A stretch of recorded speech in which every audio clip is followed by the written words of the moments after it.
Yamuna express way के 3 गांवों में 7% और 64% ग्रेटर नोएडा। ये इंटरचेंज के नाम से जमीन ली गई थी, जिसका 64% का मुआवजा आज तक नहीं दिया गया। भारतीय किसान यूनियन महात्मा टिकैत की एक बैठक एक निजी स्थान पर आयोजित की गई। किसान के बाल करने भी अधिकार मिले वो वाकई साक्ष्य जुटाए जाए। अगर कई भैया पे कहीं भी जो स्कूल में भी लिस्ट लगाई वो लिस्ट मिल जाए, इन पे ऑन रिकॉर्ड होगा, इन पे हम मांग ना सके, हम आरटीआई के थ्रू मांग सके। 64% और 7% आवासीय प्लॉट की मांग को लेकर एक बार फिर इस संगठन द्वारा आवाज उठाई जा रही है। इसी के चलते बीते दिन इसी संगठन द्वारा यमुना एक्सप्रेसवे के समीप बने इंटरचेंज पर अधिग्रहित जमीन पर काम कर रहे कर्मचारियों को रोक दिया गया था तथा कहा गया था कि जब तक हमारा मुआवजा और प्लॉट हमें सरकार नहीं दे देती तब तक हम इस स्थान को कार्य करने के लिए बाधित करेंगे। में है ये इंटरचेंज के नाम से जमीन ली गई थी, जिसका 64% का मुआवजा आज तक नहीं दिया गया। और 64% का जो मुआवजा है लगभग 12 वर्षों के बाद भी आज किसान को नहीं दिया जा रहा है। कंपनी यहाँ पर काम कर रही है और कह रही है हमारी जमीन। हम कंपनी को आगाह कर देना चाहते हैं और प्रशासन को चेताना चाहते हैं कि किसानों का 64% नहीं बल्कि ब्याज लगाकर 64%, आज से 12 साल पहले जो वैल्यूएशन थी उस वैल्यूएशन को लगा करके किसान का 64% दिया जाना चाहिए।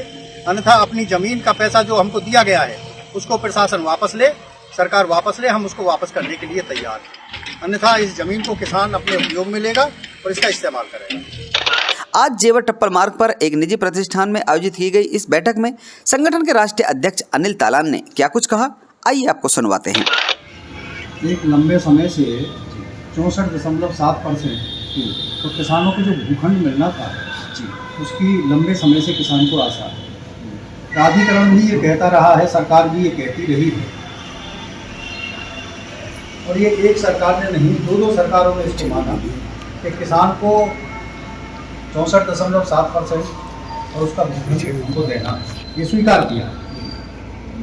लेकिन ये सरकार फिर से जब आई 2017 में, उसके बाद से एक लंबा विवाद चलता रहा और बार बार ये बात आती रही कि कुछ कंपनी कोर्ट में चली गई। किसान ने बहुत धैर्य के साथ 11 वर्ष बिताए। 11 वर्ष बीत जाने के बाद जब कोर्ट में वो कंपनी हार गई, कोर्ट ने किसानों के हित में, उनके हक में फैसला दे दिया, तो यहाँ प्राधिकरण इस बात को कहता रहा कि हम किसानों को 64.7% कुछ दिनों में देने वाले हैं। लेकिन कोर्ट से जीतने के बाद भी लगभग 2-2.5 वर्ष के बाद भी किसानों को आश्वासन के सिवा कुछ नहीं मिला। हम समझ सकते हैं कि 11 वर्षों में 2014 से 2025 में हम बैठे हैं। 11 वर्षों में 64.7% जो 11 वर्ष पहले मिलना था किसान को, और आज 11 वर्ष के बाद किसान उसको मांग रहा है। मेरा मानना तो यह है कि 64.7% नहीं लिया जाए, बल्कि उसकी जो वैल्यूएशन उस वक्त थी उस वैल्यूएशन का पैसा लिया जाएगा। 2014 में जो उसकी वैल्यूएशन थी उसका पैसा लिया जाएगा। हमने प्राधिकरण में भी ये बात रखी थी, यहाँ पर जब माननीय सीईओ डॉक्टर अरुणवीर जी थे, हमने उनके सामने भी इस बात को रखा था कि हम 64.7% 11 वर्ष के बाद क्यों लें। तो उन्होंने ये कहा था कि तालन साहब आप 64.7% लीजिए और उसके बाद अपनी लड़ाई को जारी रखें। हम आपको भूखंड भी देंगे, 64.7% देंगे, लेकिन ये सिर्फ हमको एक शब्दों के माध्यम से मिला। उसी दरमियान हुआ ये कि यहाँ पर जो एक इंटरचेंज के नाम से ज़मीन को लिया गया, उस पर आज तक कोई इंटरचेंज का कोई भी काम नहीं, ना उसका उपयोग हुआ है। ज़मीन को इंटरचेंज के नाम से लिया जाता है और उस पर दूसरे कार्य के लिए उसका इस्तेमाल किया जाता है। दुर्भाग्यपूर्ण बात है। हमने उससे ये बात नहीं कही, ये सब लोग वहाँ पर इकट्ठा हुए जो आज बैठे हैं, इनमें से कुछ लोग हमारे पास आए। इन्होंने कहा कि हमारी ज़मीन है, 64.7% नहीं मिला है, हम क्या करें। मैं आपको क्या करना चाहिए कि साहब हमको हमारा पैसा मिलना चाहिए या ज़मीन मिलनी चाहिए। काम को रोकने के लिए इन्होंने कहा मैं काम रोक दूँ। हम इनके साथ गए, वहाँ पर काम रोक दिया गया। यहाँ पर पुलिस के माध्यम से जो मौजूदा यहाँ पर वर्तमान कोतवाल हैं, उनके माध्यम से एक वार्ता हुई। उस वार्ता में यह तय किया गया कि 30 तारीख तक यहाँ पर ना तो कोई कार्य चलेगा और ना ही यहाँ पर कोई पंचायत या प्रदर्शन होगा। उन्होंने कहा कि यहाँ पर प्रधानमंत्री जी का प्रोग्राम है और हम आप लोगों से ये अनुरोध करते हैं। जायज़ सी बात थी कि हम इस देश के नागरिक हैं, प्रजातांत्रिक प्रणाली में हम विश्वास करते हैं, महात्मा गांधी का देश है, महात्मा टिकैत की हम संतान हैं, अहिंसापूर्ण तरीके से हम लड़ाई लड़ना जानते हैं और लड़ी हैं आज।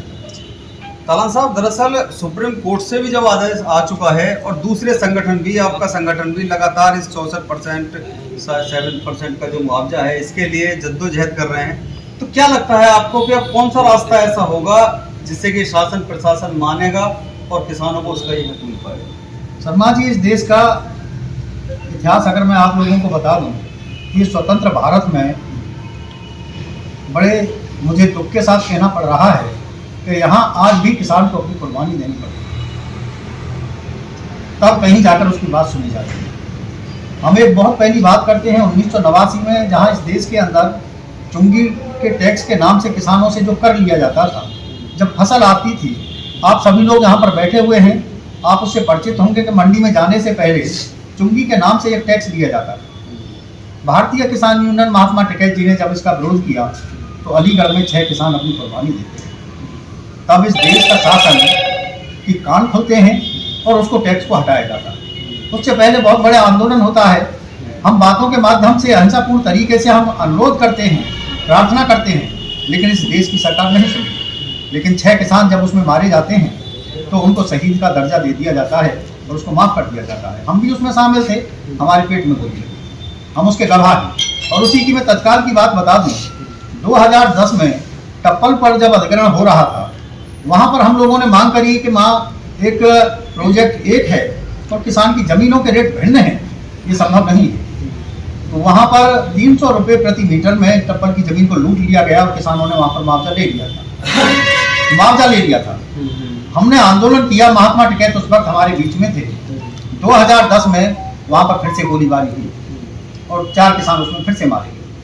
महात्मा टिकैत उसमें आए। मैं ये इतिहास बता रहा हूँ कि इस देश की प्रजातांत्रिक प्रणाली का और उन नेताओं का कि जो किसान के नाम से अपना भाषण शुरू करते हैं और किसान के नाम पर खत्म करते हैं, मैं उनकी यह कार्यशैली बता रहा हूँ। मौजूदा सरकार की अगर बात करते हैं, इस मौजूदा सरकार ने कहा था कि जिस दिन हम दिल्ली के सिंहासन पर हम बैठेंगे, उसकी पहली मीटिंग में, पहली पंचायत में किसान के मूल्य का हम 1.5 गुना रेट करेंगे, स्वामीनाथन कमेटी की रिपोर्ट को लागू करेंगे, MSP को हम कानूनी जामा पहनाएंगे और किसान के कर्जा को माफ करेंगे। पहली मीटिंग में यही बात होगी। लेकिन आज हम देख रहे हैं एक लंबे समय के बाद भी सरकार उन बातों को करने के लिए तैयार नहीं है। तो हम कौन सी बात को कर दें? यहाँ एक ही बात रह गई है, किसान को अपनी कुर्बानी देनी पड़ेगी। हम किसी को कोई मार नहीं सकते हैं, लेकिन हम अपनी जमीन पर अपने हकों के लिए कुर्बान तो हो सकते हैं। लेकिन तालन साहब, पहले महात्मा टिकैत थे, अकेले लड़े थे और पूरा समुदाय उनके साथ चल पड़ा था, एक ही महात्मा टिकैत थे। लेकिन आज अगर मैं अपने जेवर की बात करूं तो कम से कम 1 दर्जन से ज़्यादा किसान यूनियन यहाँ पे उसमें से टूट के अलग अलग हो गई हैं और सब थोड़े थोड़े किसान लेकर अपनी पंचायत कर रहे हैं। क्या पॉसिबिलिटी है किसी भी तरह से कि ये सारे किसान संगठन अगर फिर से एक हो जाए तो कुछ किसानों को फायदा हो सकता है? शर्मा जी, हमें ये तो नहीं पता कि ये सब इकट्ठा होंगे या नहीं होंगे, लेकिन हम इस पंचायत में हम बिल्कुल वायदा करते हैं, दावा करते हैं आपसे कि हम उनके कदमों में बैठकर काम करना चाहेंगे। जितने भी संगठन हैं सभी इस बात को कह रहे हैं कि हम किसान का कार्य करना चाहते हैं और किसान के नाम पर लड़ाई लड़ना चाह रहे हैं, लड़ते भी हैं।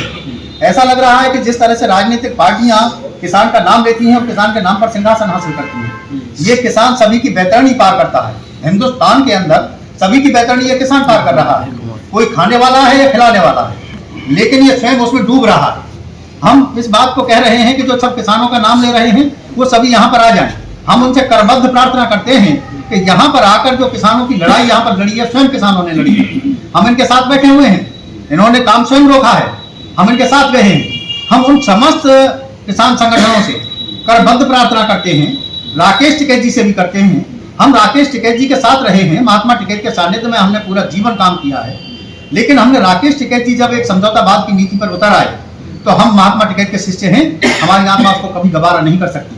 ये इसलिए सब लोगों ने मिलकर भारतीय किसान यूनियन महात्मा टिकैत संगठन बनाया और ये हमारा नहीं है।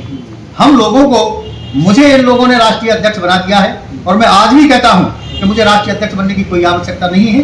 कोई भी व्यक्ति आ जाए, इसको चला ले और महात्मा टिकैत के स्वप्न संकल्प जो उद्देश्य है उसको पूरा किया जाएगा इस संगठन के माध्यम से, और अन्य संगठनों का भी यही कहना है। तो मैं प्रार्थना करता हूं उनसे, यहाँ पर बैठे हुए लोग ये पीड़ित हैं, उनके लड़ाई के लिए वो सभी लोग यहाँ पर आ जाए। इन्होंने 30 तारीख का हमको समय दिया था, यहाँ के प्रशासन ने 30 तारीख को समय दिया था, और उस 30 तारीख के समय को उन्होंने अपनी ही जवान से, अपने ही शब्दों से लगा दिया है। आज वो इस बात को कह रहे हैं कि हमने समय दिया था कि आप वहां पर काम करने देंगे, ये काम करने देंगे तो फिर किसानों के पास रह क्या जाएगा, और वो कह रहे हैं कि अब हम कोई वार्ता नहीं कराएंगे। हम आपके माध्यम से कहना चाहते हैं कि वो वार्ता बिल्कुल ना कराएं, हम अहिंसापूर्ण तरीके से यह आंदोलन करेंगे, प्रजातांत्रिक प्रणाली की तरह से करेंगे, कानून की तरह से लड़ाई लड़ेंगे, हम इस आंदोलन को करेंगे। और यहाँ पर हम कुछ नहीं कर सकते, लेकिन वो फिर दोबारा से यहाँ पर अगर टप्पल और 500 की पुनरावृत्ति करना चाहते हैं तो हम उसके लिए सबसे पहले तैयार हैं। वो गोली हमने आज देश के अंदर जिस तरह से किसान के उत्पाद की लूट हुई थी, आज जमीनों की लूट भी उसी तरह से है। और ये सरकार है और यहाँ का प्राधिकरण अगर इस बात को कहता हो कि जमीनों की कीमतें इसलिए बढ़ी हैं कि यहाँ पर हमने एयरपोर्ट को बढ़ाया है, उसका डेवलप किया है, अगर उसको बढ़ाया है तो उसका लाभ भी किसानों को मिलेगा। यहाँ के उत्पाद का लाभ आज तक किसान को नहीं मिल रहा है, और जमीनों की लूट अगर सरकार करेगी तो उसको किसी भी कीमत पर होने नहीं दिया जाएगा। यहाँ पर अगर हम देखते हैं 1.5 से 2 करोड़ रुपए प्रति बीघा किसान की जमीनों की कीमत है। प्राधिकरण यहाँ पर व्यापार करने का काम ना करे, दलाली का काम सरकार ना करे, किसानों को स्वतंत्र कर दिया जाए, अपने तरीके से किसान को जमीन बेचने दी जाए जिसकी कम से कम 2 करोड़ रुपए बीघा तक कीमत है। और यहाँ पर हमारी जमीनों की कीमत 11 वर्ष तक 12 वर्ष तक जहाँ सर्किल रेट नहीं बढ़ाया जाता है, और वहां पर हमको कहा जाता है कि 4300 रुपए मीटर का रेट दिया जाता है। प्राधिकरण कहता है कि 500 रुपए कम कर दिए जाएंगे, तब उनके प्लॉट नहीं दिए जाएंगे। प्लॉट पर भी यहाँ पर एक वो लगा दिया गया है, प्रतिबंध लगा दिया गया है, मैं किसी भी कीमत पर इसको बर्दाश्त नहीं किया जाएगा। लेकिन हमारी किसानों से अपील है कि आपको एकजुटता में रहना पड़ेगा। अगर आप बटे तो निश्चित तौर पर लुटेंगे। ये सरकार तो नारा देती है कि बटोगे तो कटोगे, लेकिन हम बताए देते हैं कि अगर किसान बटा तो निश्चित तौर पर लुटाई होगी। ये इस तरह के नारे देकर, जो भ्रामक नारे देकर जो सरकारें बांटने का काम कर रही है, किसान को बटना नहीं चाहिए। एक बात और हम बता रहे हैं, यहाँ पर अभी कल की बात है तो हमारे पदाधिकारी डॉक्टर योगेंद्र जी ने बात करी थी, तो ये बात कही गई कि कुछ मुस्लिम लड़कों को लेकर वहां पर काम रोका जा रहा था। यहाँ का कोतवाल कहता है इस बात को, वो मुस्लिम लड़के नहीं हैं, वो किसानों के बच्चे हैं। वो मुसलमान हो या हिंदू हो, पंडित हो या जाट हो या ठाकुर हो, ये किसानों के बच्चे हैं। उनको बांटने का काम ना किया जाए। और जहां मुसलमान हिंदू का नाम लेकर प्रशासनिक अधिकारी अगर इस बात को कहते हैं तो निश्चित तौर पर इस देश को बांटने का काम वो कर रहे हैं। तो तालान साहब ने पूरा अपना बता दिया प्रोग्राम। आपको मैं एक बार फिर बता दूं कि इंटरचेंज जो खुर्जा कट सामोता कट के पास है, वहाँ पर काफ़ी ज़मीन है जो कि पहले इंटरचेंज के लिए एक्वायर की गई थी। उस पर जो यमुना अथॉरिटी के जो लोग हैं या फिर यमुना प्राधिकरण के लोग हैं वो कुछ कार्य करना चाह रहे थे, तो जो उनके कर्मचारी थे उनको इस किसान संगठन के द्वारा रोक दिया गया था कार्य करने से। अब देखते हैं फिर से ये किसान संगठन एक बार सक्रिय होकर 64%, 7 और 7% का जो मुआवजा है और 7% का जो प्लॉट की मांग है उसको लेकर आवाज़ उठा रहे हैं। देखते हैं आने वाले समय में और क्या गतिविधियां सामने आती हैं। आप जुड़ रहे हैं हमारे साथ, देखते रहें। शर्मा जी, हम एक बात और बताना चाहते हैं इसमें, जो 7% की बात आज तक आ रही है वो 7% नहीं है। सरकार के साथ हमारा जो समझौता हुआ था वो 10% का हुआ था। सरकार ने उसको स्वीकार किया था कि हम किसानों को 10% भूखंड देंगे। एक बात हम कल की घटना का एक जिक्र करना चाहते हैं। हम यहाँ से निकल रहे थे टोल से, उस टोल से निकलते हुए जो नंबर सभी संगठनों के चल रहे हैं, हमारे संगठनों के भी चल रहे थे, हमारे नंबर ब्लैक लिस्ट में डाल दिए और हमसे ये कहा गया कि अगर आप ये समझौता नहीं करते, किसानों के लिए जो लड़ाई लड़ रहे हैं, तो हम आपके नंबरों को ब्लैक लिस्ट कर रहे हैं। हम इस बात को कहते हैं कि ये इस तरह के 1000 नंबर हमारे किसानों की लड़ाई के लिए कुर्बान, वो कभी कहीं भी करें। और इस तरह से उन्होंने हमसे ये भी कहा कि आपने यहाँ पर बूम उठाया है, आप पर मुकदमे होंगे।